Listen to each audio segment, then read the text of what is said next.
Welcome back to The Explainer. Today we're diving straight into the math, the myths, and the harsh realities of building a dividend portfolio in 2026. If your ultimate game plan is to stack up dividend stocks and literally live off that income forever, well, you absolutely need to see this data first.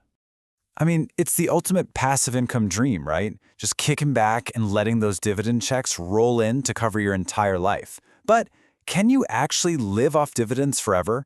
Today, we're doing a total data-backed reality check. We're going to break down the exact math, look at why chasing high yields might actually be making you poorer, and figure out the exact strategy you should be using based on your age. So here's our roadmap for today. First, the dividend math. Then, the high-yield trap, total return versus dividends, an age-based strategy, and finally, the tax reality. Let's get right into it.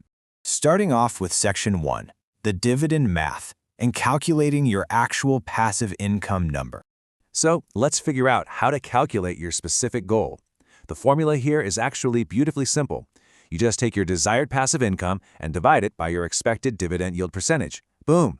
That gives you the total amount needed invested. To keep things grounded today, let's just pretend your target goal is to generate 50 grand a year. Now, what's absolutely fascinating is how wildly that number swings, depending on what you're holding. Think about it.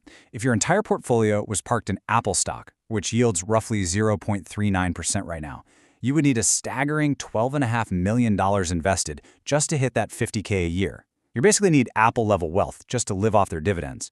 But okay, let's flip over to a classic dividend aristocrat like Pepsi, which sits near a 3.8% yield. For that exact same 50 grand in income, you'd only need 1.3 million invested. Quite the difference, right? So what's a realistic target for us?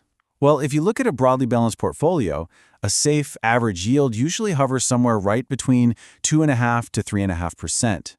So to hit that $50,000 goal, you are generally looking at needing between $1.4 to $2 million fully invested. Which brings us to Section 2, the high-yield trap, and why chasing percentages can actually destroy your wealth. Because I know what you're thinking. You're probably saying, hey, why not just sort by the highest yield, buy those, and hit my goal in half the time? Well, here's exactly why that is so incredibly dangerous. Just look at the so-called fallen aristocrats. 3M raised their dividend every single year for 66 straight years, but in 2024, slashed. AT&T cut theirs by 46% in 2022. Walgreens cut theirs after over 4 decades. You see, a massive yield is often a giant flashing red flag that a business is fundamentally struggling and has just stopped growing. Let's ground this with a quick reality check. The estimated median net worth for an American is roughly $217,000. If you took that entire net worth and threw it into a super generous 5% yield portfolio, it's only going to spit out about $10,850 a year, which is nowhere near enough to live on, right? The hard truth is that building a $2 million portfolio is a massive mountain to climb.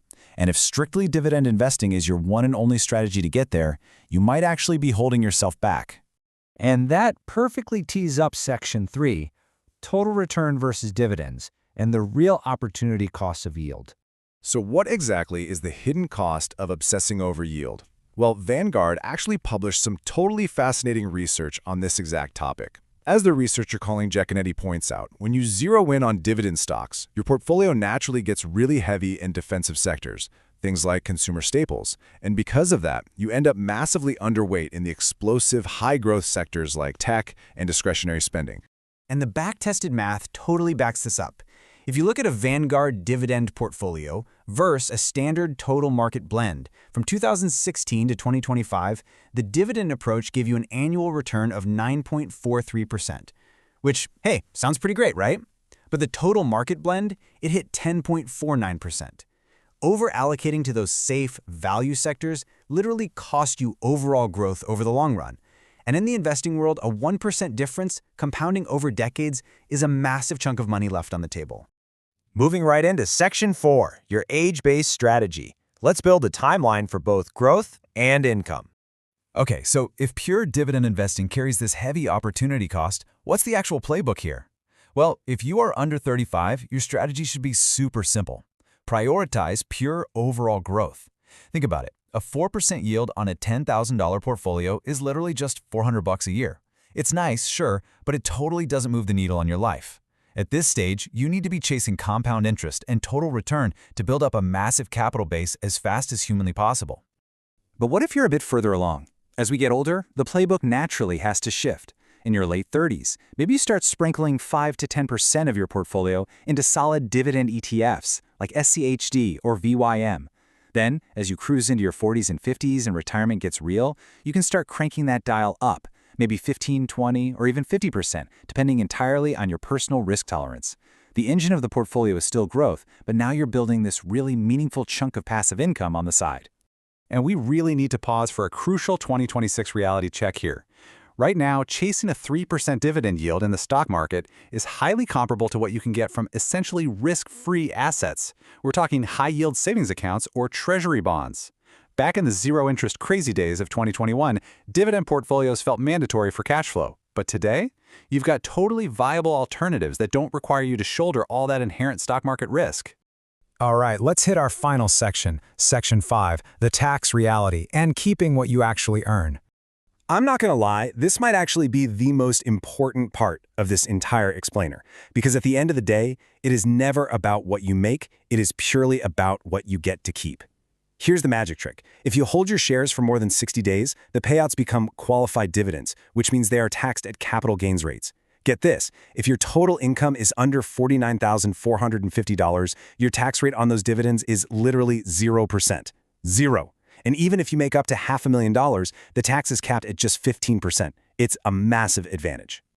But hey, if you want to shield yourself from the IRS completely, enter the Roth IRA. It's the holy grail here. If you buy your dividend companies inside a Roth, your earnings, your profits, and all those juicy reinvested dividends grow completely 100% tax-free. When those dividends hit your account, Uncle Sam doesn't get a single penny. It is literally the ultimate wealth shield for any serious investor. Okay, let's pull all these threads together. If you're going to take away anything from today's explainer, make it these 4 straightforward steps. 1. Calculate your exact target number by taking your needed income and dividing it by your expected yield. 2. Dodge those high-yield traps. Do not chase flashy percentages if the underlying company is bleeding. 3. If you are under 35, focus hard on overall market growth to build that massive capital base first. And 4. Optimize your taxes. Use qualified dividends and max out that Roth IRA. Which brings us right to our final thought for the day. Now that you're armed with the real math, the raw tax realities, and the truth about the opportunity cost of yield in 2026, I want you to take a long, hard look at your own portfolio. Tell me, will you chase the yield or will you chase the growth?